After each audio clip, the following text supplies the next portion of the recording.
Tem uma coisa que une a gente. Eu, você, o professor, o aluno, a Lady Gaga, o diretor da escola, o Sócrates, o jogador e o filósofo, o profissional de saúde, o Neymar e a merendeira. A gente come. Todo mundo come. E a gente não come só para matar a fome. A gente come para comemorar, para viver, para rezar, para lembrar, para se divertir, para namorar, para ficar sozinho e para se juntar.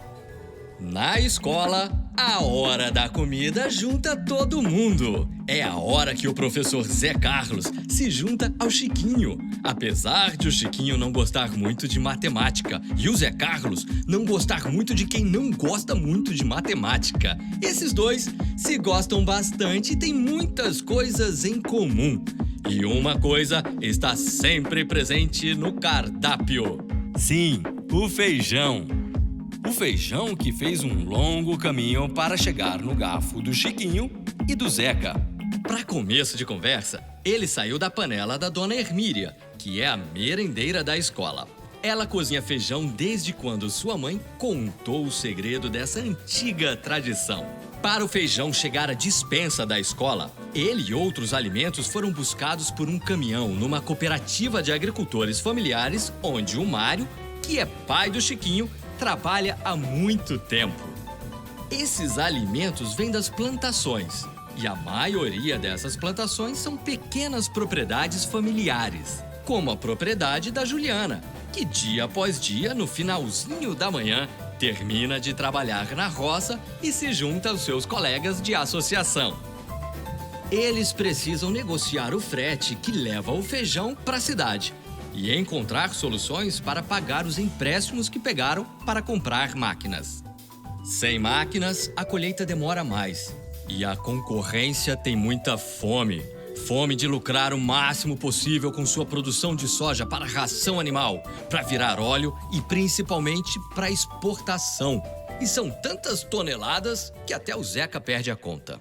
Para ser exportada, a soja precisa seguir um padrão único, que não acontece espontaneamente na natureza. Por isso, na maioria das vezes, só é atingido com o uso de transgenia e agrotóxicos, que causam danos à saúde das pessoas e do planeta. O investimento na produção de commodities, que são mercadorias produzidas em grande escala, como a soja e o trigo, compete com o alimento básico, como o arroz e o feijão, que por isso tem seu preço elevado. O impacto recai no bolso de gente como Mário, que tem dificuldade de encher a mesa de sua família. Mas Mário não abre mão do feijão. Toda a sua família come feijão, menos o Chiquinho, que apesar de comer feijão na escola, cismou de não comer em casa, depois que assistiu a um desenho animado americano num canal de TV. O Chiquinho só quer saber de Rainbow Cookie Mellow, um biscoito recheado que o seu herói come. Rainbow Cookie Mellow é um nome complicado, mas mais complicados ainda são os ingredientes do Rainbow Cookie Mellow. Luzia, que é mãe de Chiquinho, esposa de Mário e trabalha como agente comunitária de saúde, descobriu também que boa parte desses estranhos ingredientes é produzida do outro lado do mundo. Na verdade, a Fazenda Fominha, a fábrica de Rainbow Cookie Mellow e as fábricas dos ingredientes estranhos têm algo em comum. Todas têm investimento de uma grande transnacional que também é dono da rede de TV que passa os desenhos sobre Rainbow Cookie Mellow que fizeram Chiquinho trocar feijão por um produto ultraprocessado. Toda geração de Chiquinho aproveita menos a riqueza alimentar brasileira porque come muito menos diversidade de alimentos do que a geração de seus pais, que por sua vez comem menos diversidade que a geração de seus avós.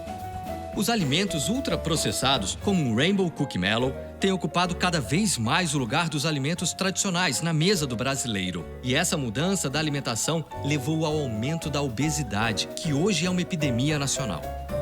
Pessoas como Chiquinho precisam se reencontrar com os alimentos saudáveis. Eles ainda estão por aí. Basta o Chiquinho e o Zeca redescobrirem o prazer da alimentação saudável no dia a dia. Porque o Chiquinho ainda não percebe, mas a Luzia e o Zeca podem ajudá-lo a perceber é que nem tudo é comida de verdade. Cada garfada de feijão conta uma história que passa pela vida e pelas memórias de milhares de pessoas e de povos. Cada garfada de feijão tem tantas dimensões que, para cada ângulo que a gente escolhe olhar para o grão, a gente enxerga alguma coisa diferente sobre o mundo. O Brasil é um país único em sua diversidade alimentar. A gente precisa começar a contar essa história.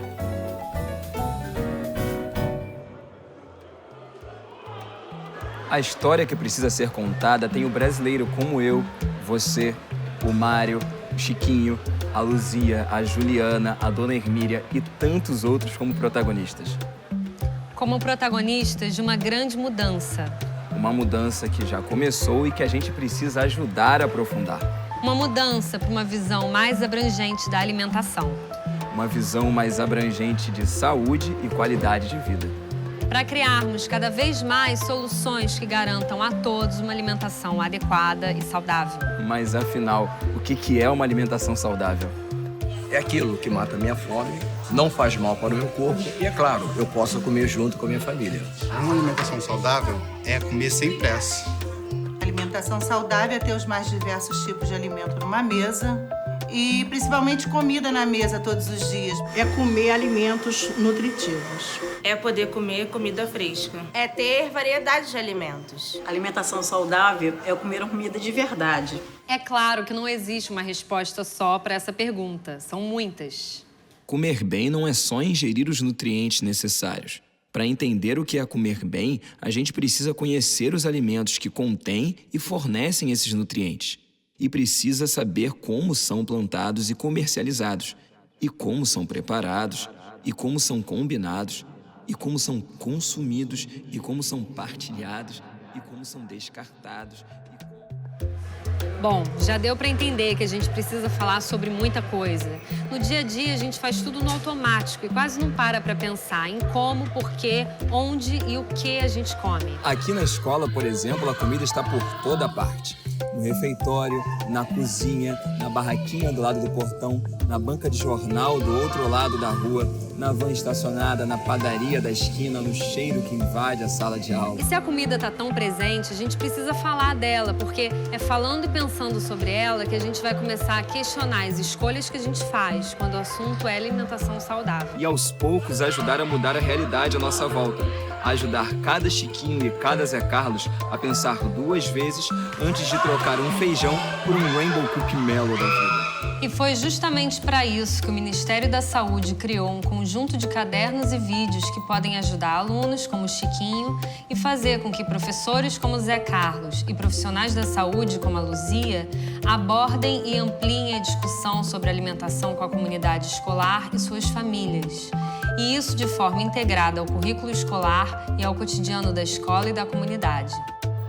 Assim, além das iniciativas de avaliação das condições de saúde, ações de promoção da saúde e prevenção de doenças e agravos, o programa Saúde na Escola, que é uma parceria entre o Ministério da Saúde e o Ministério da Educação, vai ser fortalecido com um trabalho contínuo e focado na educação alimentar e nutricional. E esse trabalho pode ser feito cotidianamente dentro da sala de aula, integrando o assunto ao conteúdo das matérias e também fora da escola, com piqueniques, construção de hortas, visitas a feiras livres e mercados, valorização da culinária regional e da biodiversidade do Brasil. Afinal de contas, é quando a gente conhece o que a gente come que começa a mudar a atitude em relação ao que a gente escolhe comer. Um primeiro passo para fazer a melhor escolha é ter acesso regular e permanente aos alimentos de qualidade em quantidade suficiente, sem ter que abrir mão de nenhum outro direito. Ou seja, começa quando o direito de cada um à alimentação adequada e saudável é assegurado. Houve uma grande diminuição da fome no Brasil, o que já é uma importante conquista. Mas a alimentação adequada ainda não está garantida para todos. E, ao mesmo tempo, o Brasil desperdiça quantidades de comida que a gente nem consegue imaginar. Para cada 3 quilos de alimentos produzidos no Brasil, 1 vai direto para o lixo. E enquanto uns não têm o que comer, muitos estão com excesso de peso. E muitas vezes não têm também uma alimentação de qualidade. No Brasil todo, 1/3 das crianças entre 5 e 9 anos e mais de 1/5 dos adolescentes entre 10 e 19 anos apresentam excesso de peso. Entre os adultos, são quase 6 em cada 10 sofrendo do mesmo problema. Para mudar isso, é fundamental que haja políticas públicas para proteger e garantir o direito à alimentação adequada. Mas o direito é só uma das dimensões da alimentação.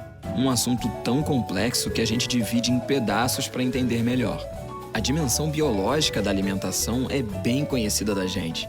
É a dimensão que tradicionalmente a gente mais aborda na escola e na unidade de saúde.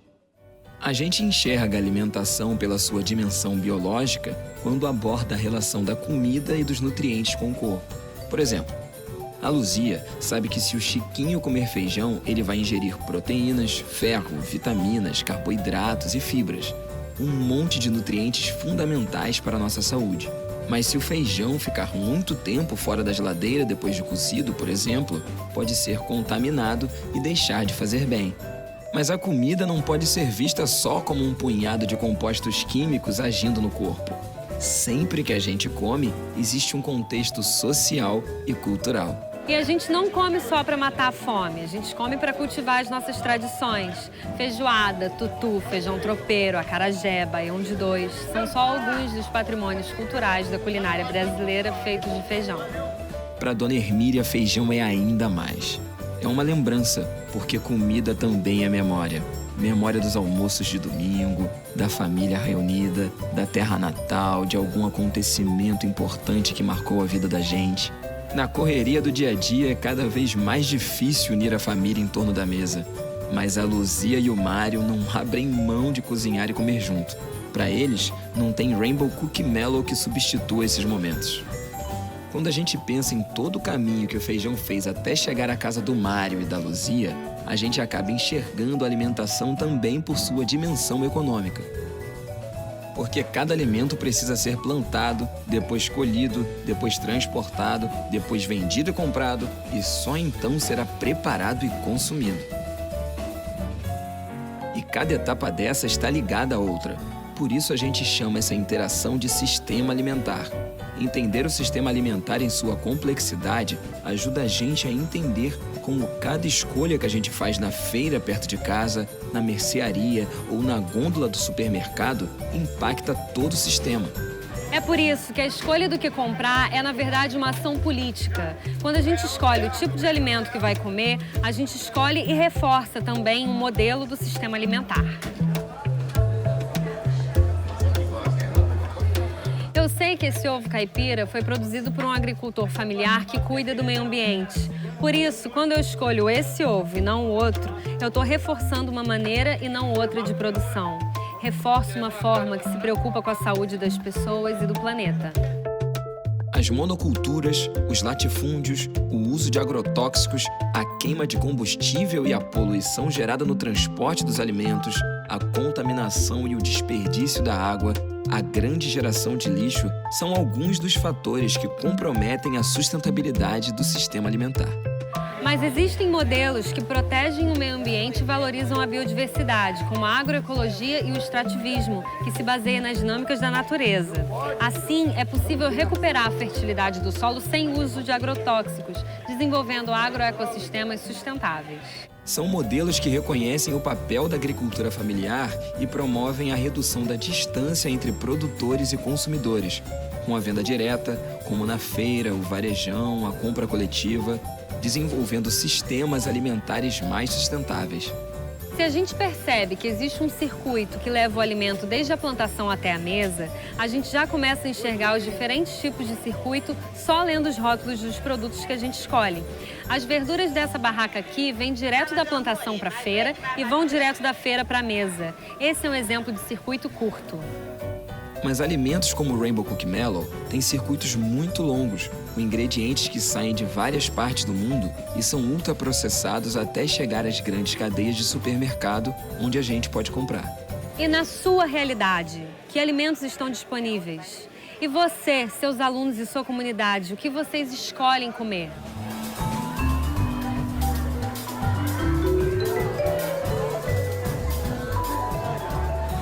A gente separou as dimensões da alimentação para entender melhor cada uma. Mas elas fazem parte do sistema alimentar e são parte do mesmo todo. Uma afeta e depende da outra, e elas dependem da nossa ação. É por isso que para cada ângulo que a gente olha para um grão de feijão, a gente enxerga algo diferente sobre o mundo. E é por isso que é tão importante educar para uma visão mais ampla do alimento. E agora é hora de matar a fome. De matar as fomes. E você, tá servido?